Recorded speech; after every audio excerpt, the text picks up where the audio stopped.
Hi, everyone. My name is Sequoia, and I am a wellness consultant with my business, Red Linen Moon Wellness and Consulting. And I wanted to come on because I got some new cards, and I also want to start a new series for Sunday Energies. The card deck is called The Harvest of Survival and Affirmation Deck, inspired by Octavia Butler.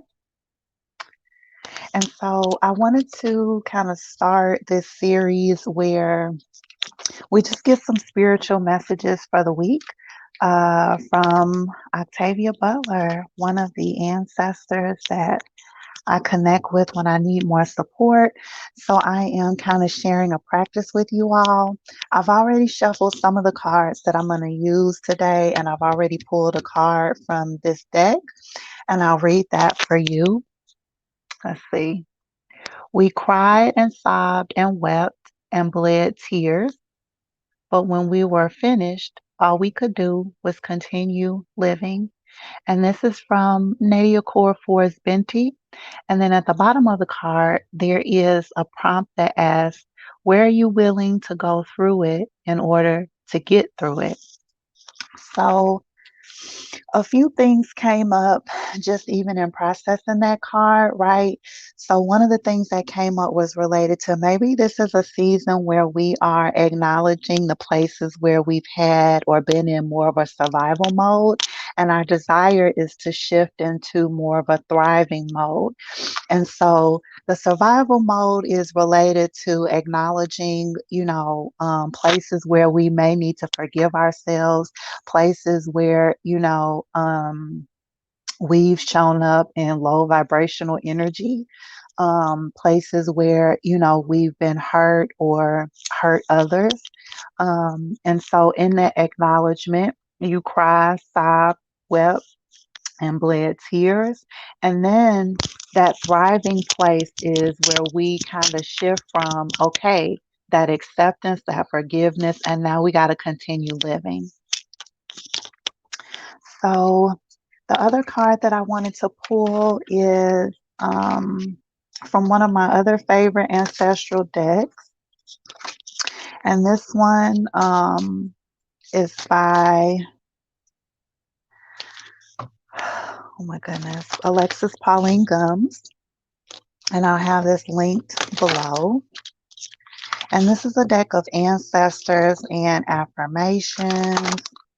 So let's see what comes out to clarify this. Okay, we got Pat Parker. I'm going to put this over here. And so Pat Parker, her affirmation comes under the title of change. And that's what the image looks like. And the affirmation that comes from this deck for her is turning the world all over. Okay. Turning the world all over.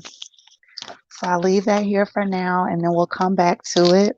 I want to pull one of these cards from the Okana deck. I don't remember exactly what the name of this is called, but it's kind of an affirmation oracle is more the word I'm looking for, oracle deck. So let's see what energy we pull from here.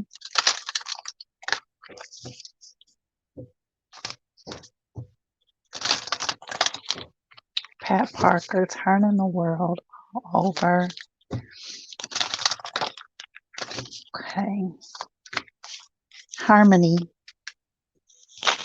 Where there is life, there's always hope.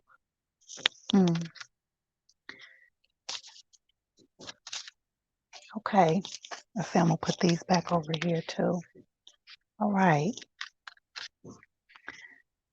So we have turning the world all over, and then harmony. Where there is life, there is always hope. Feels like the message here again is just supporting that piece about shifting from survival mode into thriving. Where are you willing to go through it in order to get through it? Let's see.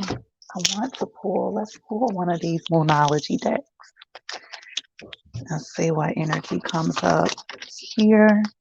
And then at the end, I'll pull some self-healing kind of cards to be intentional about. What this is giving me right now, though, is looking at the places where we may have kind of pulled our energy back from and thinking about our roles and responsibilities in those settings or relationships. So, where have you pulled your energy back from people, places, and things? Where is there still life?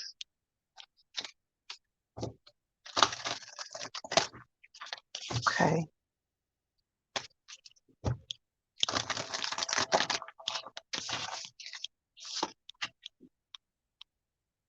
Mm, okay. So we got a time to give rather than a time to take. It's a new moon in Virgo from the Moonology deck. You may be a Virgo. You may be navigating some things with a Virgo.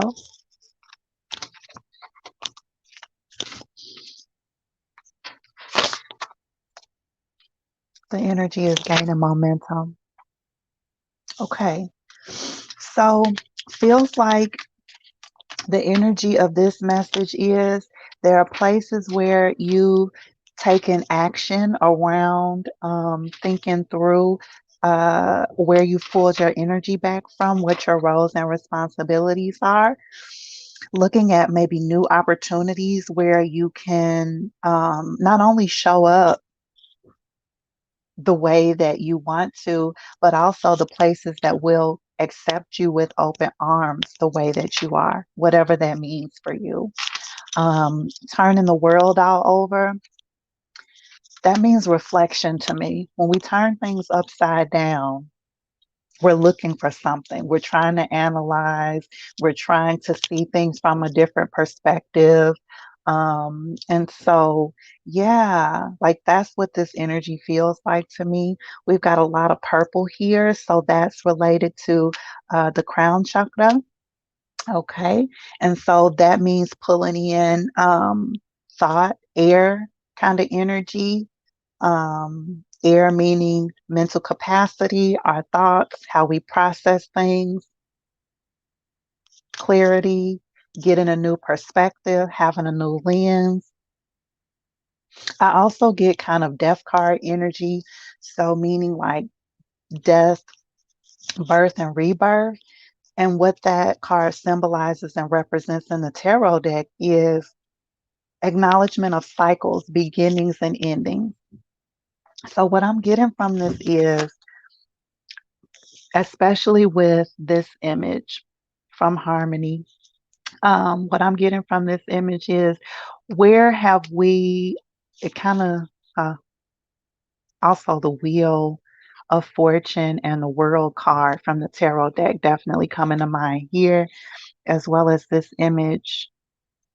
And then the place around Pat Parker's head, kind of a little halo, right? So, circle meaning like, again, beginnings and endings, where are the places that maybe we're holding on to, places that we are surviving in, and making room for places to thrive. In order for us to be able to do those things, sometimes we have to let go. Sometimes we have to release.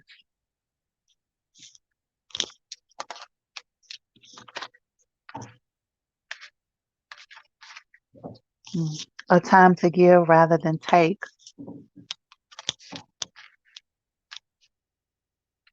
Okay. Let's get one of these and then a self-healing card.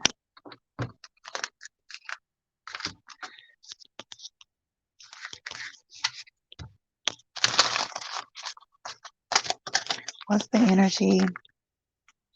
See, I want to move this up here and move you over here. Okay.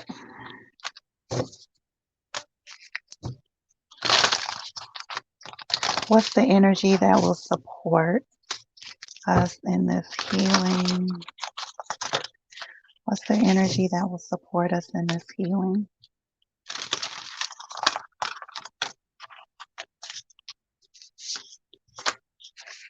Friendship.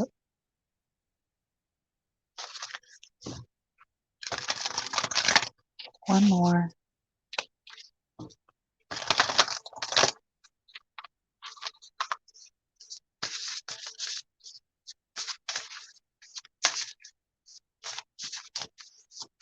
Pat Parker was a poet, a lesbian poet who has some amazing pieces that you can actually listen to if you YouTube her name, Pat Parker, and check out some of the recordings of her poetry. Maybe that's a place for some healing from some folks. She covered a wide variety of kind of topics, so maybe there's a message there for you. I felt called to say that.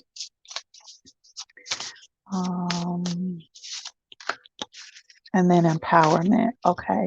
So I don't know why these two cards, the person, their face is very similar, the way that they're looking, eyes closed. So that may be meaning that another place of healing right now may be prayer, affirmation, thinking about the things that we say to ourselves when we're reflecting, when our eyes are closed and our head is down. How are we talking to ourselves? So related to these two cards coming out with friendship and empowerment, what these mean to me in this kind of context is that coming together with folks that you find supportive, and that kind of ties into what I mentioned before about um, ensuring that you acknowledge cycles, beginnings and endings, places where you've been surviving and shifting into thriving, being in spaces where you show up the way that you want to, and in spaces that are accepting of you the way that you are. And so, this friendship card and empowerment kind of signals to me a confirmation and clarification of just that. Going in spaces where, your new kind of interests or where your energy would like to shift to, places that support that shift, places that can empower this new energy that you're bringing in, growing in new friendships, allowing yourself to be able to build new relationships with folks, whether that's networking, that could be, on more of a business level, it could be more on a friendship level. It could be a strategic partnership, kind of mindset. But this energy feels like it's encouraging beginnings, encouraging new relationships. Again, that's how you shift from surviving to thriving. Okay.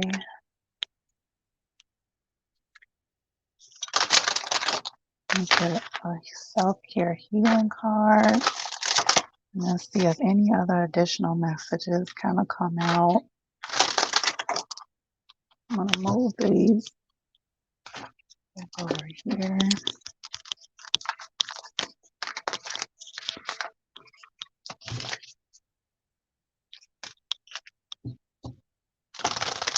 Lots of circles.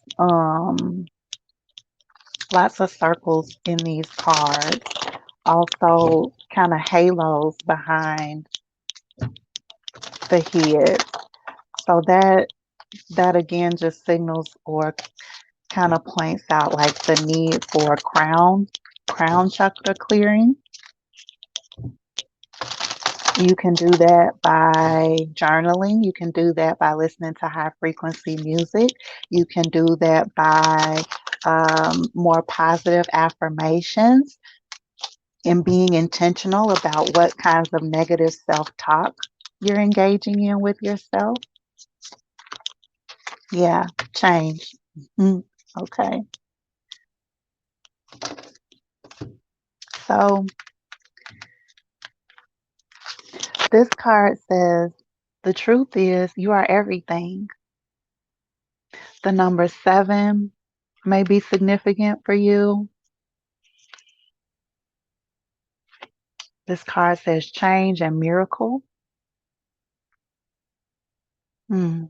And so what I'm getting from this card is that this kind of highlights again just the places where you're having this shift, this desire to move from surviving to thriving, beginnings and endings, acknowledging cycles, also within self, right?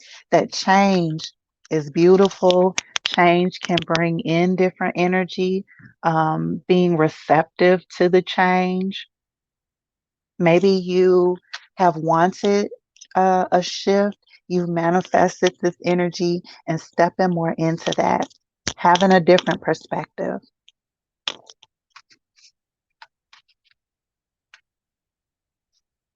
I want to show you all, again, just all of the circles that we have here. So we've got that circle there.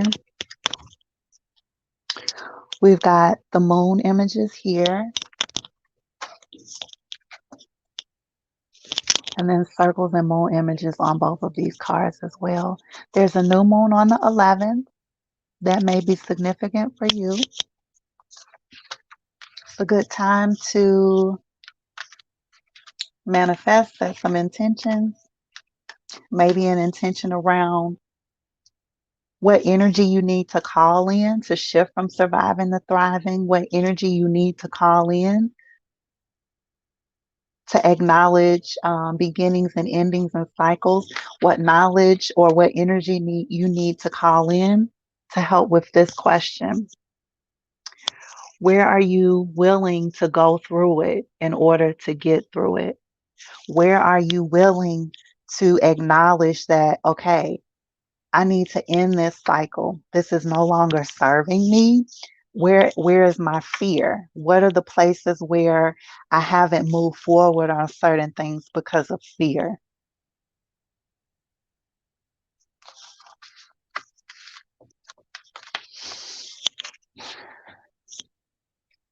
I think that's the end of the message. That feels good. Yeah. So let me know if any of this resonated for you, what you think about it. I will probably pull these cards from this particular deck on Sundays.